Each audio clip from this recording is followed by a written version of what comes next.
This project is looking at the experiences of low-wage workers who have come forth to make a claim on their workplace rights. For a long time, I'd been interested in the barriers that workers face in accessing their rights under U.S. labor law. And in this project, what I was really interested in doing is trying to deconstruct what happens when they actually make that step to come forward and do so.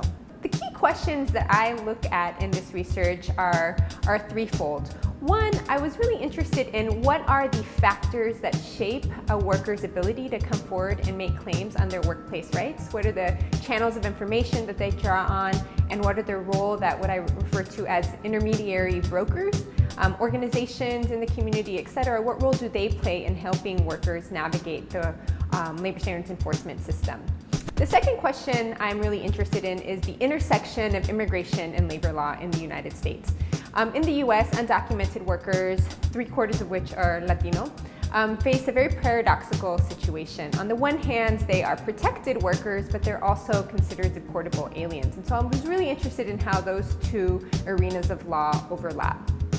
And lastly, I'm interested in kind of the long-term effects of workplace violations and the claims-making process. The barriers that workers face in coming forward to make claims on their rights have already been well documented.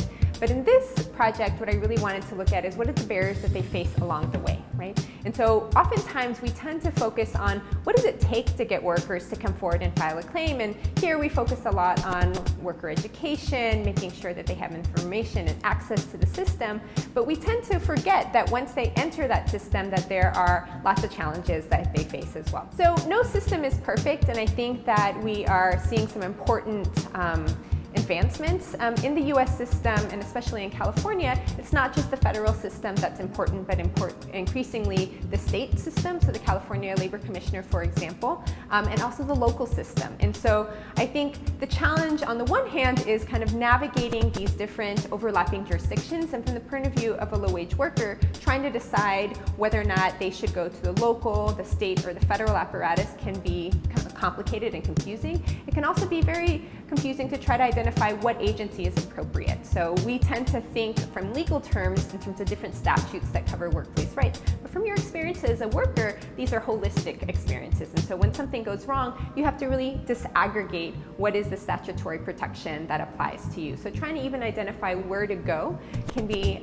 really difficult. And so some of the more successful models have attempted to bring a more case work approach to trying to look at these workplace claims in conjunction with each other. So I think just trying to identify the correct point of entry can be a major challenge. And the second, and one which the local bureaucracies have been attempting to improve upon, is making the penalties for workplace violations more stringent for employers. So right now, I think the cost of doing business and committing workplace violations for employers is rather low. And so trying to de-incentivize workplace violations is one of the things that local governments are attempting to do, for example, with the various wage theft campaigns that we see emerging across the country. And I think a further challenge, and one that advocates on both the immigration and the labor side alike have been really trying to push, is to really focus on what are the detrimental effects of our current immigration system right now.